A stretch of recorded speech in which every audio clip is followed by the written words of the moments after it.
G'day Formula One fans. The Hungarian Grand Prix is wrapped up for another year, and McLaren, they've brought up their 200th Grand Prix win with a great victory to Lando Norris over his teammate and title rival Oscar Piastri. Ferrari, well, they let a great opportunity slip by, and how much of a difference can 1 week make? Aston Martin, an absolute debacle in Spa last week. The Hungarian Grand Prix, they've brought home double points. Mick, what did you make of the weekend? It wasn't the most exciting race. There was a threat of possibly some mixed weather conditions that could have spiced it up. But overall, Piastri, are you happy with his P2? Oh, look, first of all, I'm going to start off by saying don't ask me for my predictions again because they were miles off. Well, same here. I mean, we were talking about Max being the guy that was going to split the McLarens, right?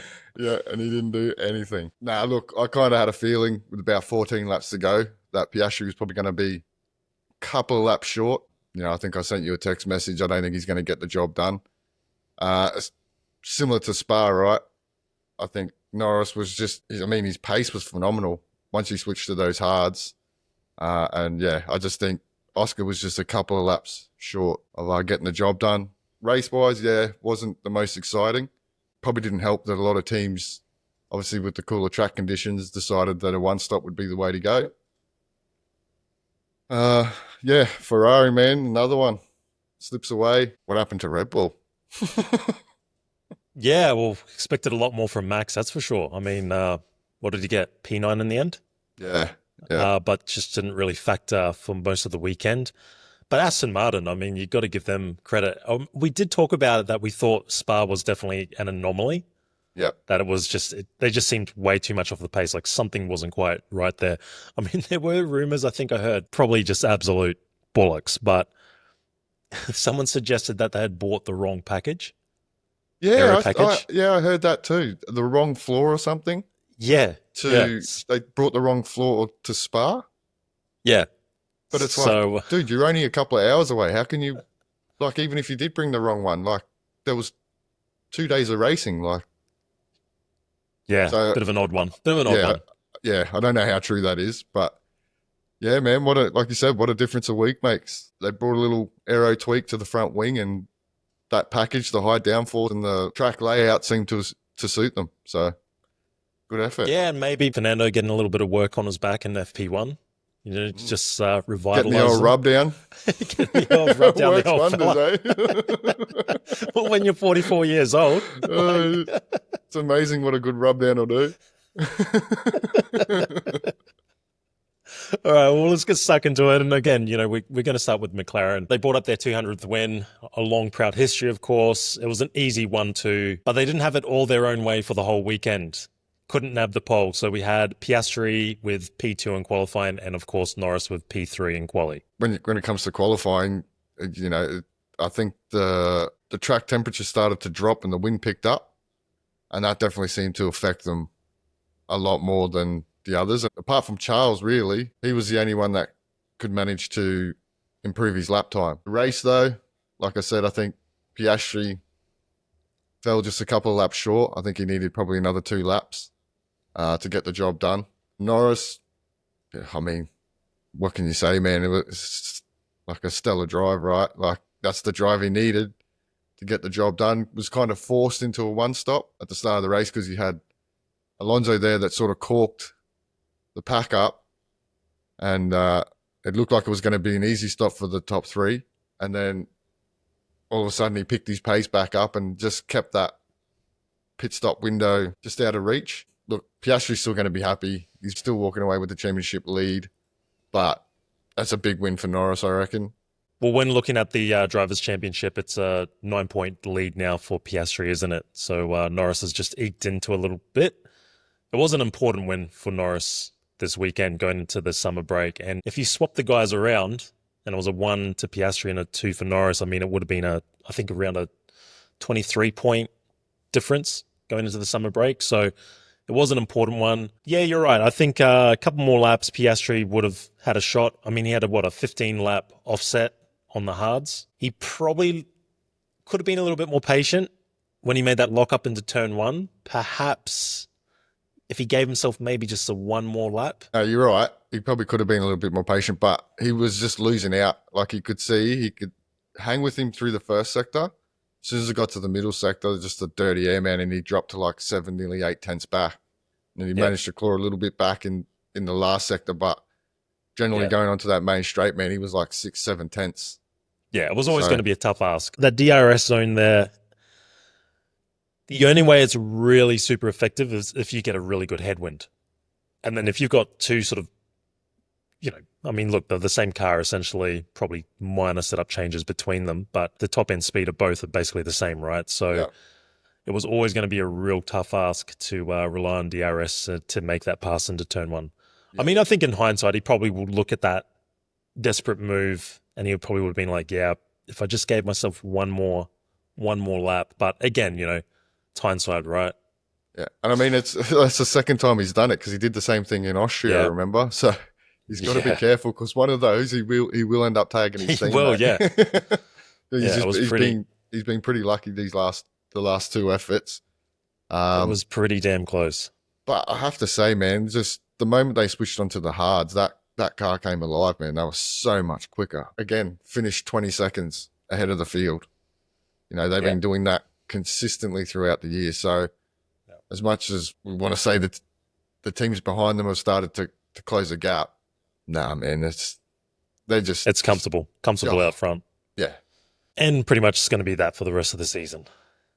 Oh, it's probably only going to get worse. To be fair. All right, well, Mercedes, bit of a mixed bag for them. George Russell, he's back to his old ways, got the podium, P3. It was a good drive from him. Kimi Antonelli picking up the lone point in P10. Qualifying-wise, Russell Q4 in quali. Antonelli had a bit of he was eliminated in Q2, wasn't he? P15 start. So not a bad recovery drive there for young Antonelli. But Russell just has this habit of not doing a whole lot in the race, but just managing to extract the most out of the car, brings it home. Obviously a little battle there with Charles Leclerc and things got a little bit feisty. But at the end of the day, I think Toto will be pretty happy that both drivers are in the points. Old suspension setup, old George Russell, right? So they made a decision in that week break between Spa and Hungary to revert back to the old spec suspension that they were running at the start of the year. And I mean, man, it certainly worked. The drop in track temperature certainly helped Russell in qualifying. And even he was a little bit surprised. And then again today with the cooler track temps, that definitely helped that car because we've seen running that old spec suspension setup, the hot and cold, they perform much better in the cooler conditions than they do in the hotter conditions. So George is just doing George things. For me, I thought Kimi looked a lot more comfortable this weekend than he has in the last, 5 races, let's say. Like you said, he got knocked out in Q2. Probably a bad strategy, though. They put him out really early, didn't they? Yeah. In that run. Yeah, but I think getting your lap time deleted also didn't help. Right? So that's what ended up, because I think he was 11th, got the lap time deleted and went back to 15th. And then obviously didn't have enough time to go out for another run. So, but overall, I think for him to finish, P10 in the race, as a weekend as a whole, I think he's got to be pretty happy with that because apart from that lap time deletion, man, he looked a lot more comfortable in that car. He looked better too. Just even in the media and everything, he looked like much more happier after what we saw in Belgium. We did mention that this weekend was quite a big one for him to gain a bit of confidence back and to at least go into the summer break a little bit happier. Going back to that old suspension, he was a lot more comfortable with that. Yeah. And that definitely made a difference for him this weekend. Speaking of suspension, rear suspension and Ferrari, disappointing really. Good news, it's been announced that Fred Vasseur is going to continue as the team boss over there for the foreseeable future, which is good. So that's locked in. Now, we were interested for this week regarding the upgrade that they had bought because we wanted to see how it would run at a predominantly higher downforce, a lot more lower speed corners, etc. And, well, it was a contrast, wasn't it, between Leclerc and Hamilton when it comes to the qualifying. Leclerc, great pole position. Hamilton, he was disappointed. Managed to only qualify in 12th place. Hamilton, though, it's a real ebb and flow season because I've never seen him bounce from been so motivated and happy to being rock bottom. It's actually quite a hard watch, in all honesty. For me, being a massive Lewis fan, man, it's definitely rough. This weekend, he just wasn't comfortable with the rear of that car, man. He was struggling throughout all the practice sessions. Then in qualifying, you could just see the mid corner snaps for whatever reason. He just couldn't get a handle on it. And yeah, qualifying has not been his forte, let's say, this year. He's definitely struggled in one lap pace, especially compared to his teammate. But race pace, he's generally not too bad. But this weekend, man, was just, yeah, he struggled big time. And I think you can tell Charles is a lot more comfortable in that car. A lot more comfortable. Although he's not a happy chappy. No, well, he shouldn't be either, right? To be honest, they had the pace to beat McLaren today. The big thing I noticed was when they switched to the hards, the pace switched. And McLaren, that car came alive, man, and they were so much quicker.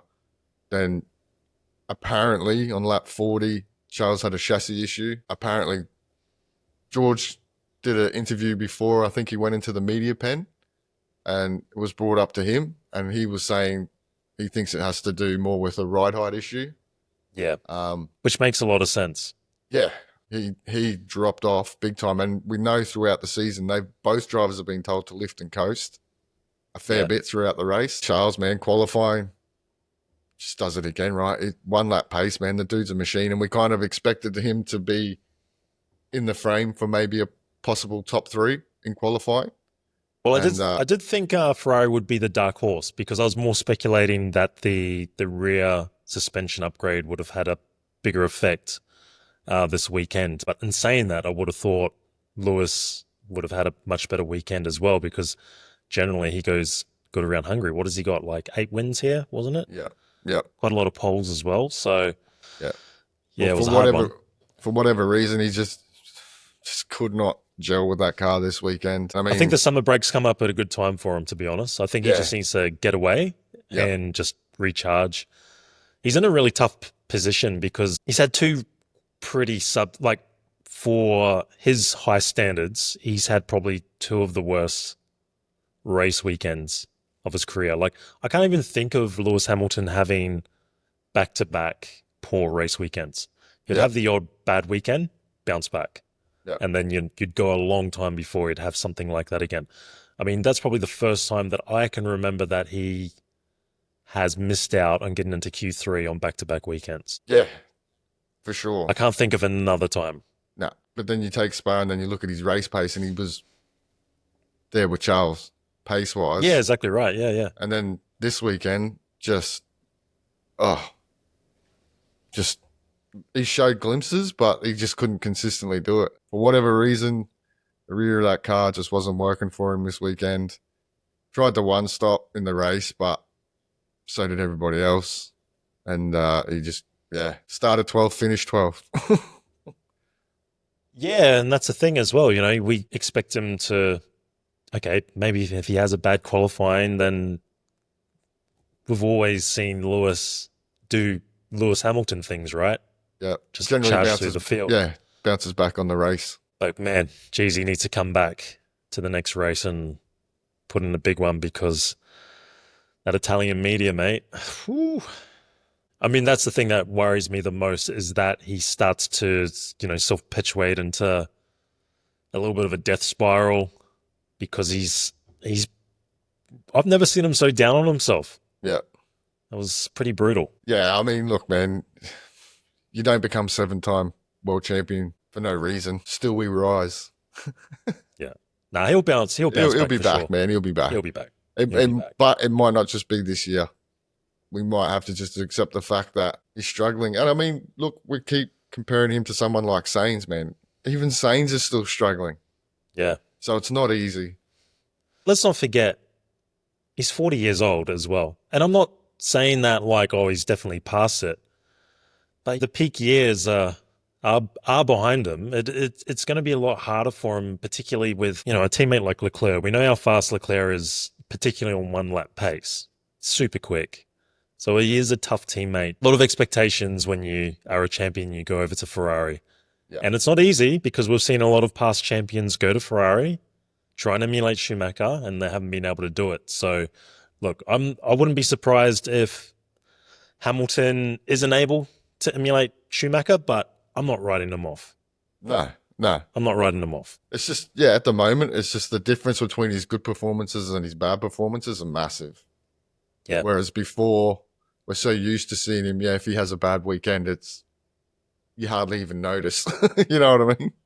Well, speaking of a good performance, and that is Aston Martin, because Spa last time out, we did say it was an anomaly. Whether those rumors were true that they bought the wrong floor, I mean, that kind of does make a lot of sense to me, really, based on their performance. But they were pretty handy in Hungary, and Alonso Q5, Stroll even a Q6, so 2 cars in Q3, good to see, and then double points in the race with a P5 for Alonso and a P7 for Stroll. They brought the little front wing tweak that obviously helped, which apparently they brought in Spa, and it just didn't get the results, and they come here, higher downforce circuit, higher downforce package, the circuit layout.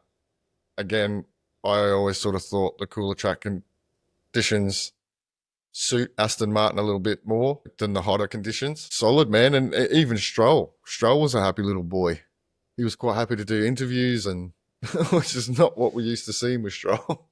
Well, even like when you look at the qualifying, I mean, from pole position to P6, which Stroll was in, it was like 1/10. Yeah, super close, super tight. We saw Drugovich, didn't we, in FP1, and so he got a little bit of an opportunity there, which was good to see. Yeah. Good to see Drugovich in a car. I mean, double points, and super important, like you keep mentioning about this midfield battle and having two cars picking up points consistently, because they have jumped a few teams, I believe. There's the P6 now in the constructors, so on 52 points, 18 points behind Williams for P5, was sort of like the best of the rest. So, yeah, big points. And we keep saying it. That's like the difference it makes when you have two drivers that can finish inside the points, right? We saw glimpses when they first bought that upgrade package of them. Their one lap pace was good. They were generally 5th, 6th, or 7th. Whatever it is, they need to bottle it and make sure they keep it for the rest of the year, whether they can or not. Looking at this, the high downforce circuits are gonna play more into their favour, I would say. Whereas when they go to places like Monza, they might struggle a little bit more. Yeah, it was a mighty bounce back to where we thought they should have been. Yeah, definitely, because we saw through some of the upgrades they bought quite a few weekends ago that they would look like they were gaining performance, doing really well. Spa comes along and they were just absolutely hopeless. So, yeah, definitely a good bounce back. And Alonso and Stroll both went with the one stopper, starting on the mediums and then ending on the hards. And yeah, the one stopper worked pretty well for a few of the drivers out there, particularly in that midfield battle. And another good performance for Kick Sauber, which is look, mate, they were impressing me. Hulkenberg, bit of a weekend to forget. Qualified 19th, so a Q1 elimination. But Bortoleto, Q3 appearance, qualified 7th, and in the points, I think it was his career best finish too, with a P6. So look, Bortoleto, man, he's starting to string those performances together, getting consistent, which is good to see, and starting to eliminate those mistakes that we saw at the start of the year, which is what we expected. Yeah, he's looking confident now. You can even see it in the interviews and everything. Like you sense that he feels he belongs now. The confidence he would have taken from Spa, then to come here and back it up the following weekend, again, put that team on his back and carried him all weekend. Like he dominated Hulkenberg the whole weekend. He's just growing and growing in confidence. So what's that? Their 6 point scoring weekend in 6 races. Hulk, a weekend to forget. False start, 5-second penalty. I think the most exciting thing that happened to him, we had an incident with Yuki. But honestly, Bortoleto, driver of the day, did a great job to keep Stroll behind him too, because Stroll was definitely in a quicker car. And Racing Bulls, Lawson and Hadjar. Happy for Lawson, of course. Both cars with a Q3 appearance. So Lawson P9 and Hadjar qualifying 10th. Hadjar probably a little bit unlucky. He was at that point. He was definitely the quickest of the two throughout all the practice sessions, and he seemed to have the handle on Lawson. But his final run, he went a little bit wide, so he lost a little bit of time. Race-wise, Lawson P8, which is good to see, stringing together some of those top tens. Hadjar just outside the points with P11 and probably lucky to still have his fingers on his hands.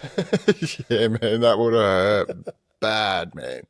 Like, I know I've been hit by rocks riding a dirt bike, and that hurts. So doing that at like 30 times the speed, like you could see him pull his hand away, man. Like, would have hurt. But like you said, Lawson, man, just solid weekend. Set himself up in the points on Saturday with another strong qualifying. Again, it was so close. Even they thought they could qualify a little bit higher. Qualifying, Lawson did 2 runs. Hadjar only did the 1. And I think that hurt Hadjar, only doing the 1 run in Q3. Again, they went long, did the 1 stop. Lawson, clean race, man. Kept his pace consistent. Did well, man, to keep Max behind him as well. So actually, that was for it was a pretty decent effort. It was a long time too, wasn't it? It was about 15 odd laps. Verstappen did have a slightly newer tyre as well, just 8 laps newer hard.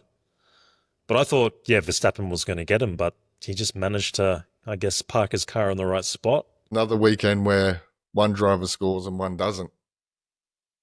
You know, when we know they both definitely had the pace to finish in the points. We saw that by their qualifying pace. They made a little bit of a setup change to both cars, trying to get a little bit more low-speed rotation and some more stability in the higher speed. That change seemed to have helped and got them both into Q3. But, yeah, unfortunately, like I said, you look at what Aston Martin did.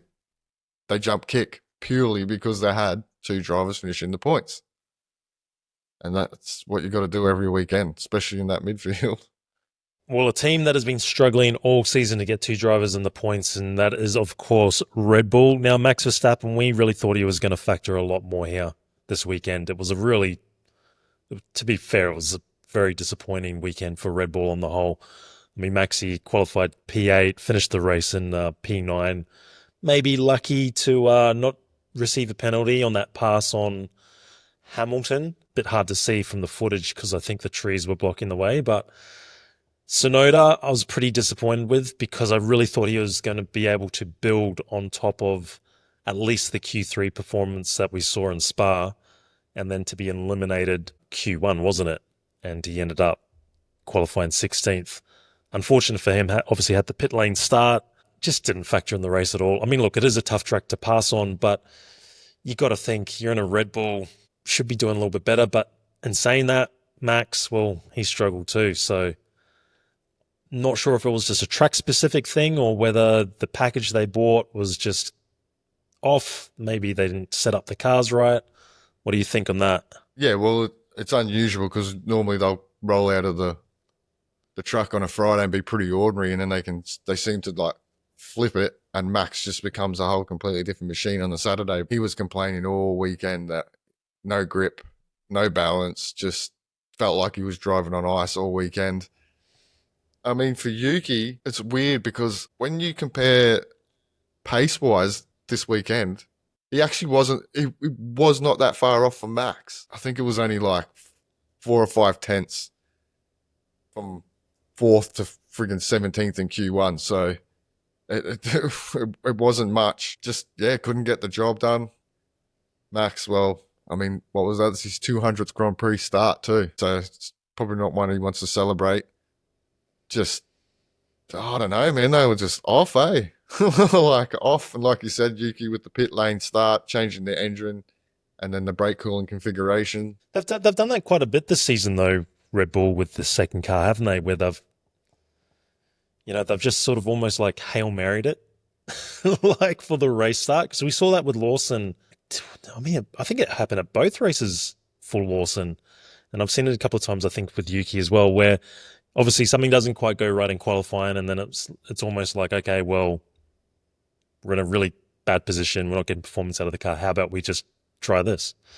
They make the tweak. And then it just seems like in the race, It just sort of goes nowhere. But like you said, technically he was actually closer to Max than he's been all year. But at least that speculation is over regarding Max, that he's going to be at Red Bull next year. It's interesting, though, that it's just next year, despite the contract, because he has a contract until, what, the end of 2027, I think it is? But it's very interesting. The talk is that I'm at Red Bull for 2026. We won't delve into it, but it definitely goes down the line of what your thinking was with regarding Max sitting back for that first year of regulations. And then if he does choose to make the change, he knows, or gives himself a better opportunity to go to the team that looks the best. Oh, yeah. I mean, it's smart, right? It's smart. Just sit back, see what happens.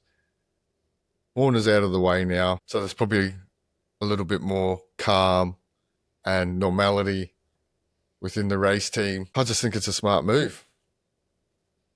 There's not much else I can say. Like, he will control what happens in 2027. He'll go wherever he wants to go. Yeah. You know, who knows? We might have another Hamilton Sainz where it's like, oh, P.S. I'm leaving Red Bull and I'm going to Mercedes. And then George goes, I saw it on the news and then I got a text message from my friend. I didn't even know. You know what I mean? Like, it's just, but that's the power he wields, right? Exactly. It makes it look, from Max's perspective, it makes a lot of sense. He can now see how Mekis operates and what Mekis wants to do regarding the future of Red Bull. Obviously, the Ford tie-up, be interesting to see what they can bring for next year. He just gets to sit back and be like, well, where's the progress being made with the new regulations? Yeah. Where's that best shot? And he's pretty much a given wherever he wants to go. I think most teams will open up the checkbook. And so, I mean, it would give him he's better off doing it that way, right? Because you think about it, it's going to give you a clear picture. You're going to have a decent look at Aston Martin, because now the talks of Lawrence Stroll selling his stake now are heating up again. So what that means for that team, not much, I don't think. I think basically everything stays as it is. It's just Lawrence Stroll will sell his stake. So he gets a good look at Aston Martin, has another good look at Mercedes, looks at a team like Audi. Who knows, Cadillac might surprise a few people. What's Lewis going to do after the end of next season? Who knows, he might even turn around and go, nah, oh, this is shit, I'm out. Had enough. I've had enough. Had enough. These cars are terrible. Yeah. Well, never know. But speaking of terrible cars, and that is Williams at the moment, because, look. Man. Again. I don't know what's gone wrong. But we know they're one of the teams that really hasn't done much in regards to upgrades, and we're probably seeing the results of that. James Vowles he's been pretty clear that it's all about 2026 right now. But God, I definitely was expecting a lot more from them. Albon qualifying plumb last, and Sainz P13, and just the race. I mean, they just didn't really feature in anything. P15 for Albon, P14 for Sainz. Didn't really see them at all in the race. Did they even get up to any mischief? Was there any contact with any other cars? I can't even remember, to be honest. They had a quiet weekend. I think they both started on the softs too, to try and get their way up. They were in trouble straight away, man, in qualifying. I think they threw 3 sets of new softs just to get out of Q1. So, like, they were in struggle street. Albon's come out and said this is a bit of a bogey track, even though they brought that aero package upgrade to Spa, and then we thought it might make a bit of a difference here. Clearly didn't. I think Albon and Sainz both reverted back to a setup that they had in free practice 1, just to try something. And I think Albon's thing in qualifying, his outlap was too slow and didn't sort of account for the cooler conditions. So by the time he went into turn 1, his tyres were too cold. Sainz, man, yes. Again, similar to Hamilton, right? We see these glimpses of brilliance and, oh, yeah, he's getting on top of it. And then we see these sort of weekends. What's that? That's his 3rd consecutive Q2 exit. So 3 races in a row he's been out in Q2. Yes, he finished ahead of Albon, but he should have, because he did out-qualify him. They're not going to bring any more upgrades, so the upgrade package that they bought, that's it. I don't think many teams are going to bring much more. You won't see much more from any of the teams. just little bits and pieces here and there. But I guess now you just, I don't know, because they're in big trouble. Like they're at risk of losing P5 and that constructors. For a while there, they were the best of the rest, clearly. P5 was sort of like locked up, and now it's, I mean, all the teams are closing the gap on that. So, yeah, they've got a little bit of work to do if they want to hold that P5 because, I mean, at the moment, it's only an 18-point lead over Aston Martin. Look, 18 points in a Constructors' Championship is... And when you get two nothing. drivers finishing in the points, this is why we keep saying it, because it's the team that can consistently get two drivers in the points now are probably going to end up fifth. Yeah. Speaking of inconsistent, that's Haas. And, well, Behrman, I thought he was on for a P11 today. I mean, he qualified P11. Unfortunately, a DNF for him. Seemed to have suffered some sort of damage where it affected his aero balance, which is what was mentioned on the radio. And I'm assumed that's why he actually retired the car based on that. Ocon qualified 18th, finished 16th. Bit of a non-eventful race for Esteban over there. Just a disappointing weekend overall for Haas. Ollie this weekend, he definitely outperformed his teammate. I mean, he only missed out on Q3 by 0.007. Like, so not much. And he just looked a lot more comfortable than Ocon did. Ocon was sort of left scratching his head basically from free practice one. He's like, why are we so terrible? And we did say the lower to medium speed was sort of their Achilles heel. They did bring the upgrade package, hoping that would fix it. It's hard to tell, again, when you've got two drivers that are so far apart, to get a true read of where they're at. You know, if they were both super bad and both around that 15th, 16th bottom, you'd go, yeah, okay, the car didn't work. But if Ollie didn't get the damage, like you said, he probably would have finished P11, maybe P10. But I mean, that DRS train, he probably would have been stuck in P11. And on to Alpine for Franco Colapinto. I mean, some people are speculating that was perhaps the last time out. He did one of the things that he needed to do, and that was he outqualified Gasly, made a Q2 appearance, whereas Gasly was knocked out in Q1. So Gasly qualified 17th, Colapinto 14th. But when it came to the race, yes, he finished above Gasly. But I mean, look, it was a P18 and a P19, both down the back, pretty much last of the runners. They just didn't factor in anything. Didn't really see much of them or hear much from them. I don't know. Would you say that was a successful weekend out for Franco Colapinto? Oh, man, like again, the beginning of the weekend, he actually, the higher downforce configuration, he looked a lot more comfortable in that car. And I thought, you know, he wasn't too on, eh? Yeah, he wasn't too far off Gasly. I thought, oh, okay. You know, he's looking all right here. And got into Q2 and I was like, yes, something, you know. And then the start of the race, he just lost a shit ton of positions. And that was it. A team that's brought no upgrades in Spain. And they're not planning to bring any more. So the car is what it is. And I think Gasly, even in one of his press conferences, he was a little bit frustrated, but he was more like, well, if it means I'm going to have a competitive car in 2026, I'll take it. Take the pain now, right? Yeah, I'll take the pain now. And, I mean, he looked pretty well off the pace all weekend, really. Didn't he? He got out-qualified by Colapinto, and then the race just, again, race just couldn't do anything. They don't have the car. They don't have the car to be competitive. I mean, they split the strategy. Colapinto went with a two-stopper, started off in the mediums, and then ran two sets of hards on the way home. And Gasly started on the hards and then ran the medium. Maybe an odd strategy choice in the end there, but look, they were just didn't factor at all, did they? Well, if it wasn't for Behrman retiring, they would have finished last. Be interesting to see what happens with them over the summer break. Whether the speculation is true regarding Colapinto, or will we see a driver change? You seem to think there will be a driver change. I'm thinking the same thing too, but then I'm also like, who could that be? Well, now you've got nothing to lose, right? You may as well. Yeah, I mean, you may as well now. If Briatore came out and said, we want to try and find the best drivers. So we've got the best drivers in the car for 2026, sorry. And they actually do believe that they're going to be a lot more competitive with that Mercedes engine in the back of that car. They believe that their chassis isn't that terrible, and they really do think that they are going to be quite competitive. You're at that point now. You may as well now. You may as well. Yeah. Sell your seat to the highest bidder and see who's the best match. May as well make some money while you do it. Why not?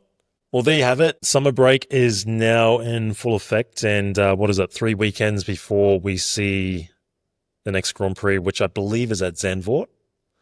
So that'll be a big one for Max. Obviously, home crowd, and he'll be looking for a much better performance. I mean, look, when you're looking at that driver championship now, I mean, even Max Verstappen, that P3 is definitely under threat with George Russell sniffing down his neck. So it'll be interesting also from Mercedes' point of view, whether we see that consistency back in that car since I've ditched the direction they were going and they've gone back to the old, what was it, suspension, right? Yep. So it'll be interesting to see how they fare. If you look at the first half of the season, take a driver who's been, in your eyes, driver that's outperformed the machinery that they're in, or, got the most out of it, extracted the most, and who's been the most disappointing so far? Oh, tough one, man. Again, you just have to say Verstappen is the one that's outperforming the car. He's clearly 2 or 3 tenths faster than that car. He's the difference. Today is one of the only days that we've seen he couldn't make a difference. Hate to say it, my biggest letdown. I don't want to say it, but yeah, I mean, has to be Hamilton, right? As much as I don't want to say it, and he's just having a hard time at the moment. So, and it's probably hard because you are going to a team like Ferrari and you're coming there as a 7-time world champion, massive expectations, and you just haven't delivered. Well, it's been a funny old season. It's been a funny old season for Lewis, though, hasn't it? Yeah, all the teams as a whole, man. Take McLaren out of there. Bro, it's all over the place. Like, yeah, one weekend teams are good. The field has closed up that much that we're seeing such inconsistent results, bar the front two. Yeah, I mean, it is. It's definitely one of the tightest spreads, that's for sure. When you look at qualifying from P1 to dead set last, it's not huge gaps like we have seen in the past. And you're right, like that midfield battle, you're just 1/10 off. You can qualify from a Q3 to being way back, So it's just a shame though, because it's like we get to these points at the end of all the regulations, and it takes like 3 or 4 years for the field to get that close. And then we change the regulations, and then we start again. It's going to take another, it's clearly going to be one team that's just going to dominate. And then everyone's got to catch up. Then we get to the end of the regulations, and it's like, holy shit, man, this field's so tight. Then we change the regulations. So, but just going back to that point of driver performing well, and a driver that hasn't, or in your eyes hasn't performed. I'm basically the same, really. I think Max Verstappen has sort of extracted the most he can out of that Red Bull. It's just hard to write him off any weekend. Yeah. You always think he's going to figure somehow. I agree. I mean, for Lewis Hamilton, it's tough to say it.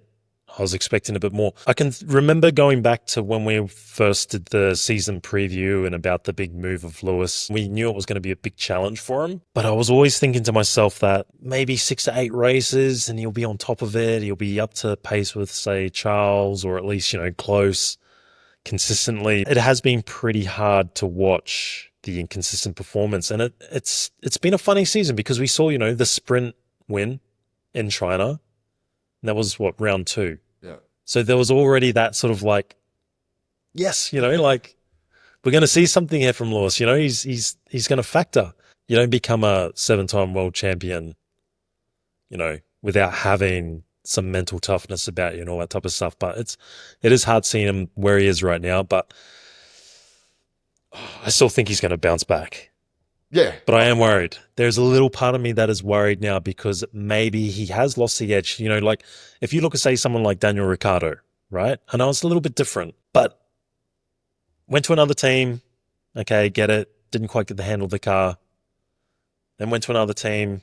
Didn't. But it was almost like started to lose confidence in his ability. All like if you look at all sports people, any sport, right? Everyone's a little bit different. They hit certain ages and then, you know, they're not quite the same. You know, their peak may start a bit earlier, it may start a bit longer, but at some point there's the other side. Yeah. Well, let's be honest, man. He hasn't been the same since 2021. After 2021, yeah. Right? Well, I mean, a lot of people put that down to, obviously, okay, maybe mentally, there was a big kick in the nuts. But the ground effect, right?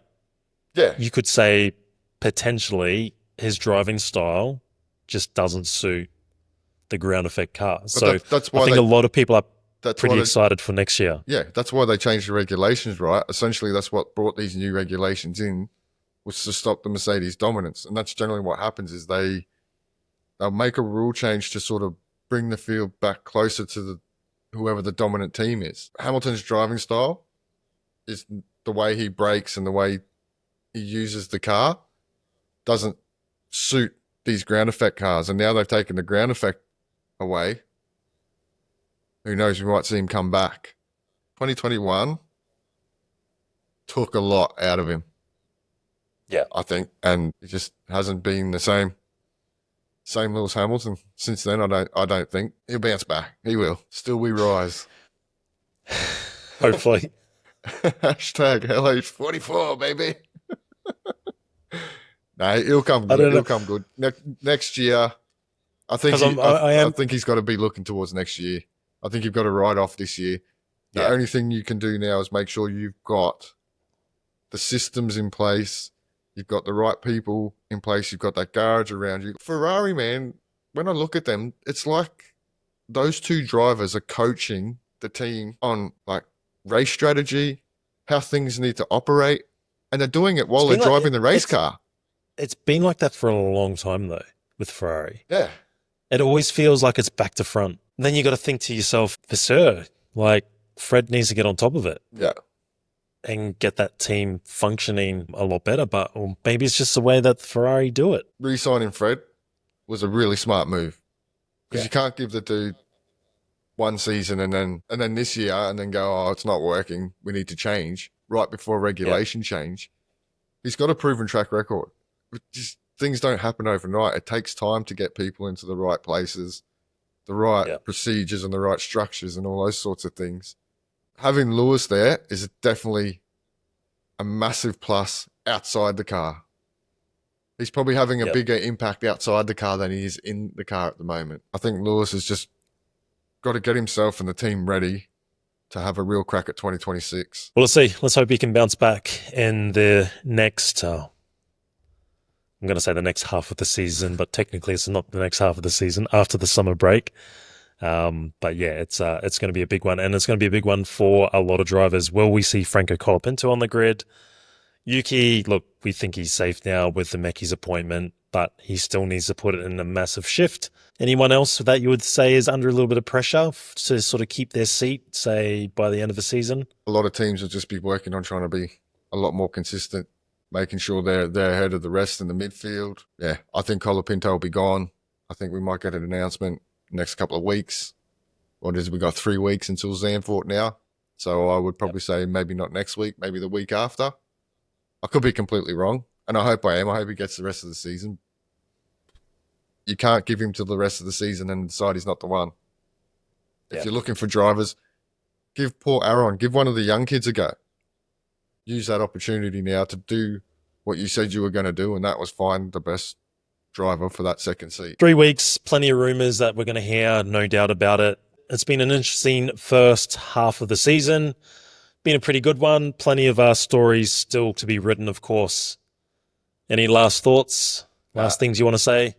The rumour mill will continue. We'll be there to bring them to you, no doubt, and share our thoughts on what we think. But like you said, man, it's been a pretty decent first half of the season.